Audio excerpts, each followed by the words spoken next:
ആപ്കെ അദാലത്തിൽ ബിജെപിയുടെ ദേശീയ പ്രസിഡന്റ് JP നഡ്ഡയുടെ മേലുള്ള അടുത്ത കുറ്റാരോപണം, അതായത് ഇദ്ദേഹം മേശ തിരിക്കുന്നതിൽ കില്ലാടിയാണ് എന്നുള്ളതാണ്. നഡ്ഡ സാർ, കോൺഗ്രസ്സുകാരെന്താ പറയുന്നതെന്ന് വെച്ചാൽ, ഞങ്ങൾ ദൂരെ എവിടെങ്കിലും ഭരണത്തിൽ വന്നാലും ശരി, അവരുടെ നേതാക്കൾ MLA മാരോട് പറയുന്നത് റിസോർട്ടിലേക്ക് പോവുക, അല്ലെങ്കിൽ ആ തടിയൻ ചേട്ടൻ ഇവിടേക്ക് വരുമെന്ന്.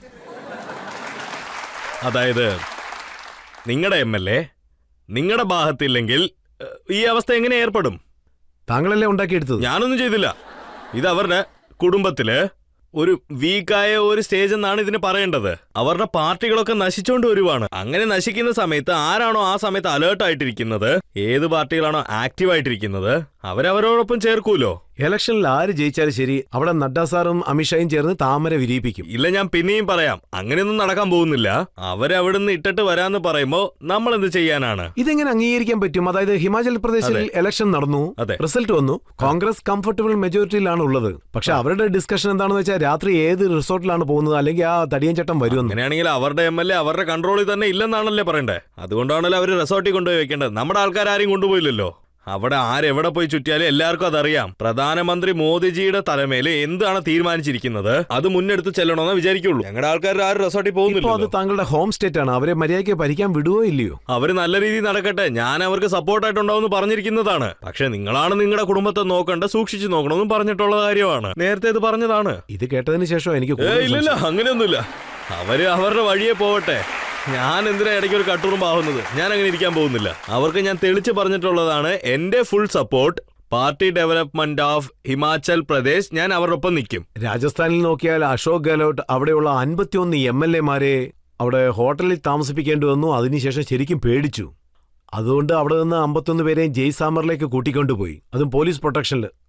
അപ്പൊ ആപത്തൊക്കെ ആപത്ത് അവരുടെ പാർട്ടിക്കകത്ത് തന്നെയായിരുന്നു, ഞാൻ മൂലമല്ല.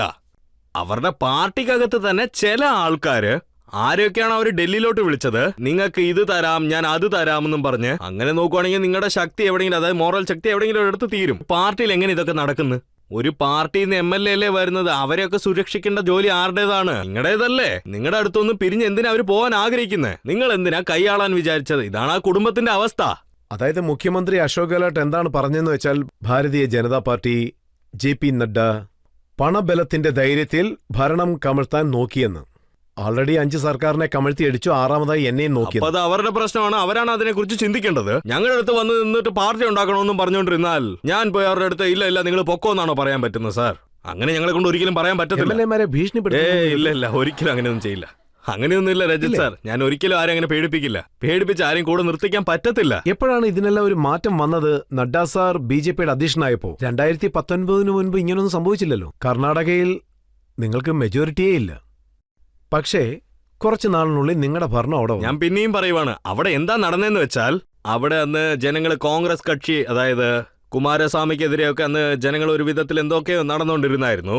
അതുകൊണ്ട് പാർട്ടിയിൽ ചെറിയ രീതിയിലൊരു ക്രാക്കൊക്കെ ഉണ്ടായി തുടങ്ങി, പ്രശ്നങ്ങളുണ്ടായി. അതുകൊണ്ട് ദിവസവും ഓരോ ന്യൂസ് ആയിട്ട് ഇങ്ങനെ പുറത്തു വന്നുകൊണ്ടിരുന്നു. കോൺഗ്രസ് പാർട്ടി പിന്നെ JD ഒക്കെ ഒരുമിച്ച് ഇങ്ങനെ നടക്കുമെന്ന്.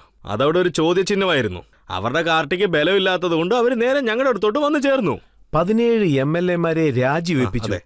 അത് ചെയ്യിപ്പിച്ചത് താങ്കളല്ലേ? ഇല്ല, അവര് വന്ന് ഞങ്ങളോടൊപ്പം ചേർന്നോളാന്ന് പറയുന്ന സമയത്ത് റൂൾസ് അത് ഒരിക്കലും അക്സെപ്റ്റ് ചെയ്യില്ല. അപ്പോൾ റൂൾസിന് ഏറ്റ പോലെയാണ് അത് പോകേണ്ട കാര്യം ഉണ്ടാവുന്നത്. പക്ഷെ ഇപ്പോഴാണ് അവരുടെ മനസ്സെന്താന്ന് മനസ്സിലായത്. അതങ്ങ് തുറന്നു വന്നു. MLA ആയിരുന്നവര് റിസൈൻ ചെയ്യുന്നത് ഞങ്ങളുടെ ഒപ്പം ചേരാൻ വന്ന്. പിന്നെ ഇവിടെ തെരഞ്ഞെടുപ്പിൽ നിന്നിട്ടാണ് അവരങ്ങോട്ട് പോയത്. പിന്നെയാണ് രാഷ്ട്രീയത്തിൽ ഒരു പാർട്ടിയായിട്ട് വന്നത്. ഇതുപോലെ തന്നെ മധ്യപ്രദേശിലും സംഭവിച്ചിരുന്നു. അവിടെയും MLA മാർ റിസൈൻ ചെയ്തു. കോൺഗ്രസിന്റെ മെജോറിറ്റി സർക്കാരിനെ അവിടെയും കമത്തി. അങ്ങനെ സംഭവിക്കുള്ളൂ. ഇതില് മനസ്സിലാക്കേണ്ട കാര്യം എന്താന്ന് വെച്ചാൽ, അതായത് പാർട്ടിക്കകത്ത് നിങ്ങളുടെ ഇന്റേണൽ ഡെമോക്രസി മുഴുവനും അവസാനിച്ച് പാർട്ടിക്കകത്ത് നിങ്ങളുടെ സംസാരം എല്ലാം തീർന്നു പോവുകയാണ്. നിങ്ങളുടെ 20-15 MLA റിസൈൻസ് ഒക്കെ ചെയ്തിട്ട് BJPയിലോട്ട് വന്ന് ജോയിൻ ചെയ്ത് ഭാരതീയ ജനതാ പാർട്ടിയുടെ ഒപ്പം ചേർന്ന് പോരാടി അവർ ഈ രാഷ്ട്രീയത്തിനെതിരെ നിൽക്കാൻ ഇപ്പൊ തയ്യാറാണ്. അവരുടെ വിൽ പവർ ഇത്ര സ്ട്രോങ് ആയിട്ടിരിക്കുമ്പോ അതിൽ എന്റെ ധൈര്യം മാത്രമല്ലാണ്ട് അവരുടെ ഒരു തോൽവി അതിലുണ്ടാവൂലോ. അവരെ ഇട്ടിട്ടല്ലേ ഇങ്ങോട്ട് വന്നവർ ചേർന്നത്. ഇതുപോലെ അവരും വന്ന് ചേരുവാണെങ്കിൽ ഞങ്ങൾ ചേർത്തോളാം. അതായത് ഞാൻ പാർട്ടിക്ക് വേണ്ടി പ്രവർത്തിച്ചുകൊണ്ട് കോൺഗ്രസിലുള്ള MLA മാരെ എന്റെ പാർട്ടിയിലേക്ക് ചേർത്തുന്നു. ഇതാ നോക്കൂ, നിങ്ങള് പറഞ്ഞത് വളരെ കറക്റ്റാണ്. അതായത് ജനങ്ങൾ വന്ന് ചേരണമെന്ന് വിചാരിക്കും, അവരെ ചേർക്കാണ്ടിരിക്കും നല്ലതല്ലല്ലോ. പറയേ. ഇങ്ങനെ ചേർക്കുന്നതിനെ കുറിച്ച് കേജ്രിവാൾ എന്താ പറഞ്ഞെന്ന് ഞാനിപ്പോ പറയാം. അദ്ദേഹം എന്താ പറഞ്ഞെന്ന് വെച്ചാൽ BJP 277 MLA-മാരെ ഇങ്ങനെ ചെയ്തിട്ടുണ്ടെന്ന്. ഒരു MLA-ക്ക് വേണ്ടി 20 കോടി രൂപ ചെലവാക്കിയാലും 5600 കോടി രൂപ നഡ്ഡ സാർ ഇതിനുവേണ്ടി ചെലവാക്കിയെന്ന്. കെജ്രിവാൾ പറയുന്ന കാര്യം ആരാ സീരിയസ് ആയിട്ട് എടുക്കുന്നത്?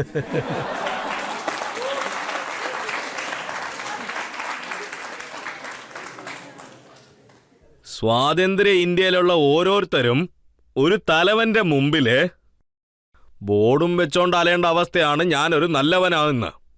ഞാൻ കണ്ട ആദ്യത്തെ തലവൻ ഇയാളാണ്, ഇതുപോലെ ബോർഡും വെച്ചോണ്ട് അലയുന്ന ഒരാള്.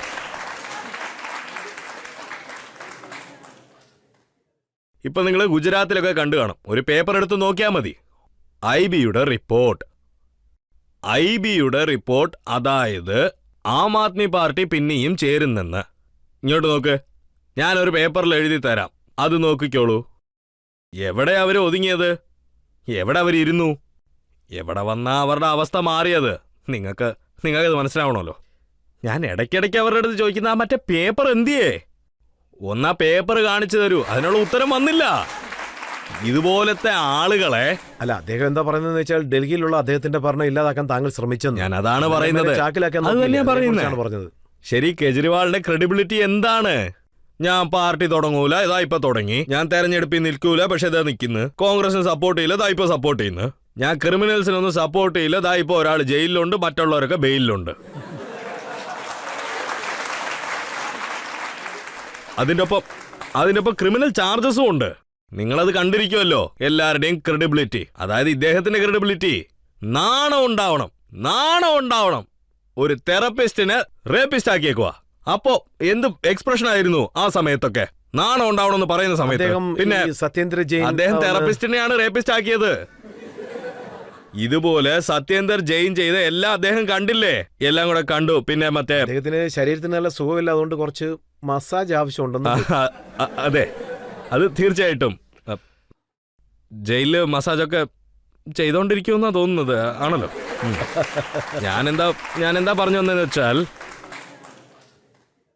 റൂൾസ് മാറുന്നവര്, അതായത് ആം ആദ്മി പാർട്ടിയിലുള്ള എല്ലാവരും ചെയ്തു. മനീഷ് സിസോഡിയ ഇടയ്ക്കിടയ്ക്ക് എന്താ പറയുന്നതെന്ന് വെച്ചാൽ, മദ്യത്തിന്റെ പേരിൽ അഴിമതി കാണിച്ചെന്ന് പറഞ്ഞ് അറസ്റ്റ് ചെയ്താലും അദ്ദേഹത്തിന്റെ പേരിൽ ഒരു എവിഡൻസും ഇല്ല. 170 മൊബൈൽസ് ഡെസ്ട്രോയ് ചെയ്യുന്നത്, പിന്നെ ഇൻട്രോഗേഷൻ സമയത്ത് പുറത്തു വന്ന കാര്യങ്ങളൊക്കെ എല്ലാം ഡീറ്റെയിൽ ആയിട്ട് പുറത്തു വരും. പക്ഷെ ഞാൻ എന്താ പറഞ്ഞു വരുന്നതെന്ന് വെച്ചാൽ, ഹെൽത്തിൽ കറപ്ഷൻ, എഡ്യൂക്കേഷനിലും കറപ്ഷൻ, പിന്നെ മദ്യത്തിലും കറപ്ഷൻ, ട്രാൻസ്പോർട്ടിൽ കറപ്ഷൻ, ഡൽഹി ട്രാൻസ്പോർട്ടിൽ കറപ്ഷൻ ഇങ്ങനെ ലൈനായിട്ട് നടക്കും. പക്ഷെ ആർക്കും ഉത്തരം പറയുന്നില്ല, ഒരു ഉത്തരവും വരുന്നില്ലെന്നേ. ഞാനൊരു നല്ലവനാണെന്ന് പറഞ്ഞൊരു ബോർഡ് എടുത്തോണ്ട് ഇങ്ങനെ ചുറ്റുന്നുണ്ട്. ഇതിൽ തന്നെ എളുപ്പത്തിൽ മനസ്സിലാക്കാവല്ലോ എന്തൊക്കെയാണ് റൂൾസിന് അഗൈൻസ്റ്റ് ആയിട്ട് അവർ ചെയ്തെന്നുള്ളത്. അദ്ദേഹത്തിനോട് ഞങ്ങളുടെ പാർട്ടിയിലേക്ക് വരിക, അപ്പോൾ ED CBI കേസുകളിൽ നിന്നും പുറത്തേക്ക് കൊണ്ടുവരാമെന്ന് താങ്കൾ പറഞ്ഞതായിട്ട് കേട്ടു. സത്യമാണോ അത്? ചാൻസേ ഇല്ല, അങ്ങനെ ഒരു ചോദ്യം വരത്തില്ല. ഇങ്ങനത്തെ റൂൾസ് ബ്രേക്ക് ചെയ്യുന്ന ആൾക്കാരെ ഞങ്ങൾ എന്തിനാ ചേർക്കാൻ പോകുന്നത്? അവരൊന്നും ഞങ്ങൾ കണക്കി പോലും എടുക്കുന്നില്ല, അങ്ങനെ നടക്കാൻ സാധ്യതയുമില്ല. ന്യൂയോർക്ക് ടൈംസിൽ എഡ്യൂക്കേഷൻ നന്നായിട്ടുണ്ടെന്ന് പ്രിന്റ് ആവുന്നുണ്ട്. പക്ഷെ എഡ്യൂക്കേഷന്റെ അവസ്ഥ എന്താണ്? ഒരു പ്രിൻസിപ്പൽസും ഇല്ല, അതില് ടീച്ചേഴ്സ് ഇല്ല, റൂംസ് ഒക്കെ ഇടിഞ്ഞു വീഴുന്നു. ഇങ്ങനെയാണുള്ള ഇതിന്റെ അവസ്ഥ. പക്ഷെ പിക്ചേഴ്സൊക്കെ ഉണ്ടാക്കിയെടുത്തു. ഇങ്ങനെയുള്ള ആളുകള്, അതായത് ജനങ്ങളെയൊക്കെ തെറ്റായ വഴിയിലാണ് നടത്തുന്നത്. ഇതുപോലത്തെ ആളുകൾക്ക് പാലും വെള്ളവും പിരിച്ചു കാണിക്കേണ്ടത് ഞങ്ങളുടെ കടമ. അതാണ്. താങ്കൾക്ക് പാലും വെള്ളവും ഒന്നും ഡൽഹിയിൽ കാണാൻ സാധിച്ചില്ല. അതെ, ഡൽഹിയിൽ 3 പ്രാവശ്യം അവര് നിങ്ങളെ തോൽപ്പിച്ചു. ശരി, ഞങ്ങൾ ഓൾട്ടർനേറ്റ് ആയിട്ട് ഒരു പാർട്ടി ഉണ്ടാക്കിക്കൊണ്ടിരിക്കുവാണല്ലോ. ഇതിനുശേഷം ഫ്യൂച്ചറിൽ ഞങ്ങൾ കോമ്പറ്റേറ്റ് ചെയ്യും, ഉറപ്പാണത്. ഈ പറഞ്ഞ കാര്യത്തിൽ ഒരു മാറ്റവും ഇല്ല. ഇല്ല, ഇത് നിങ്ങളുടെ സ്റ്റേറ്റ് ആയിരുന്നു. ആദ്യം BJP at one point of time എന്ത് പറ്റിയെന്ന് വെച്ചാൽ, ഈ കോൺഗ്രസിന്റെ പാർട്ടി അവർക്ക് മുഴുവനായിട്ട് സപ്പോർട്ട് കൊടുത്തിട്ടുണ്ട്.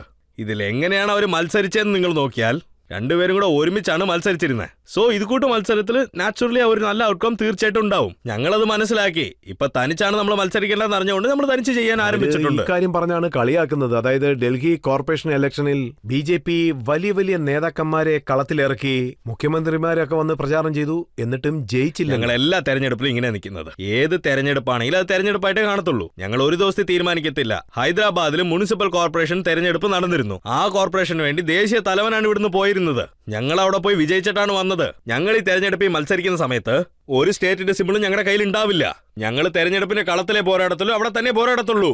ഒരുപക്ഷെ കമാൻഡർ ഉണ്ടെങ്കിൽ രാത്രി പകലായിട്ട് സോൾജേഴ്സിനൊപ്പം പോരാടും. കഷ്ടപ്പെട്ടായിരിക്കും എല്ലാം ചെയ്യുന്നത്. അവരുടെ ഒപ്പം നിൽക്കും. പക്ഷേ ഇവിടെ നോക്കുകയാണെങ്കിൽ നിങ്ങളുടേത് വലിയ പാർട്ടിയാണ്, അവരുടേത് ഒരു ചെറിയ പാർട്ടി. പക്ഷെ വളരെ വേഗം തന്നെ ഞങ്ങളൊരു ദേശീയ പാർട്ടിയായി മാറിയെന്ന് അവർ പറയുന്നു. ഇപ്പൊ ഇതിൽ നിങ്ങൾ നോക്കുവാണെങ്കിൽ നമ്മുടെ ഈ കുറഞ്ഞ സമയത്തും ദേശീയ പാർട്ടിക്ക് എന്താണോ വേണ്ടത് അതൊക്കെ കിട്ടിയിട്ടുണ്ട്. അതിനു മുമ്പ് NCPക്ക് അത് കിട്ടി. അതിനെക്കുറിച്ച് ഒരു വിവരവും അവർക്ക് അറിയത്തില്ല. അതായത് മറ്റുള്ള പാർട്ടികളും കുറച്ച് സമയത്ത് ദേശീയ പാർട്ടിയായിട്ട് മാറി. തെരഞ്ഞെടുപ്പിൽ ബംഗാളിൽ നിന്നുള്ളവർ നിങ്ങൾ അവിടെ BJP തന്നെ ജയിക്കുള്ളൂ എന്ന് എസ്റ്റിമേറ്റ് ചെയ്തിട്ടുണ്ടാവും.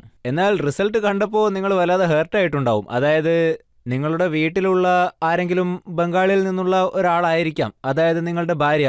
നിങ്ങൾ എങ്ങനെയാണ് നിങ്ങളുടെ ഭാര്യയെ സമാധാനിപ്പിച്ചത്? അവരും ഹേർട്ടായിട്ടുണ്ടാവും, ദേഷ്യപ്പെട്ടിട്ടുണ്ടാവും. അതിനെപ്പറ്റി കുറച്ച്. From 3 seats we went to 77 seats. അതുപോലെ വാക്കിന്റെ ശതമാനങ്ങളും ഞങ്ങൾക്ക് കൂടുതൽ തന്നെയായിരുന്നു. ഞങ്ങൾ അവിടെ ഓപ്പോസിറ്റ് പാർട്ടിയായി മാറി. 1 step ഫോർവേഡ്. ഒരു ചെറിയ ലീവ് എടുത്തായിരുന്നു.